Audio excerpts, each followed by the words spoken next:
Hey guys, in this video I'm going to show you how to cancel a Life360 subscription. If you find this video helpful, please drop a like and subscribe to my channel.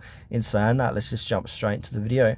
Alright, I've created a note document here of how to do this. So there's a few different ways. So the first way is open the Life360 app on your device. Go to account settings, so tap on the menu icon, it's usually 3 lines or a gear icon, and select account. Manage subscriptions, so look for a subscription or manage subscription option, and then from there you want to cancel. So follow the prompts to cancel your subscription, confirm your cancellation if needed.